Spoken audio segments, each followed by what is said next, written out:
سورہ آل عمران آیت نمبر 117۔ اعوذ باللہ من الشیطان الرجیم، بسم اللہ الرحمن الرحیم۔ مثال ما اس کی جو ينفقون مال خرچ کرتے ہیں، فی میں، ہذہ اس الحیات الدنیا دنیا کی زندگی میں، کمثلی اس کی مثال، ریحٍ ہوا کی سی ہے، فیہا اس میں، سر سخت سردی ہو، اصابت جا لگے یا پہنچے، حرث کھیتی کو، قوم ایسے لوگوں میں، ظلموا جو ظلم کرتے ہیں، انفسہم اپنے آپ پر، فاہلکتہ پھر وہ تباہ کر دے اس کو، اور ما نہیں، ظلمہم اللہ ظلم کیا ان پر اللہ نے، اور ولیکن اور لیکن، انفسہم خود اپنے اوپر، یظلمون ظلم کر رہے ہیں۔ مثل ما ينفقون في هذه الحیاة الدنیا کمثل ریح فیہا سر اصابت حرث، یہ جو مال دنیاوی زندگی میں خرچ کرتے ہیں، اس کی مثال ہوا کی سی ہے جس میں سخت سردی ہو،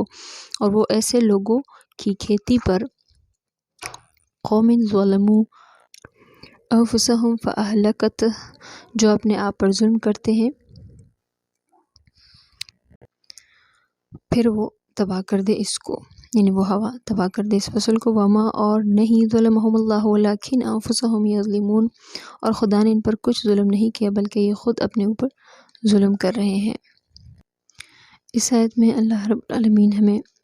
مثال دے کر واضح فرماتا ہے، یہاں پر کھیت سے مراد زندگی کی کھیت ہے۔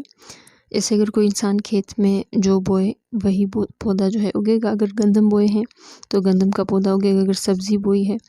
تو سبزی ہوگی اس کھیت میں۔ تو اسی طرح دنیا کی مثال بھی اس کھیت کی طرح ہے، دنیا کی زندگی کے، اس دنیا میں جو جو کام کر لیا ہم نے تو آخرت میں انہی کاموں کا صلہ ملے گا۔ اور یہاں پر ہوا سے مراد ہے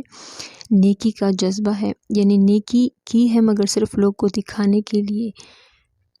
اس وجہ پر جو ہے نیکی کے کاموں میں جو خرچ کرتے ہیں، مگر ایسی ہوا آ جاتی ہے جو سرد ہوا ہو، یعنی ایمان جس نیکی میں ذرا برابر نہ ہو، نیت میں کھوٹ ہو۔ فصل کو تو ہوا ویسے فائدہ دیتی ہے، مگر سرد ہوا اگر ہو، یعنی نیکی میں اللہ کی رضا ہے ہی نہیں، تو وہ فصل تباہ ہو جاتی ہے، یعنی ان کفار کی دعا، دنیا بھی تباہ ہے اور آخرت بھی۔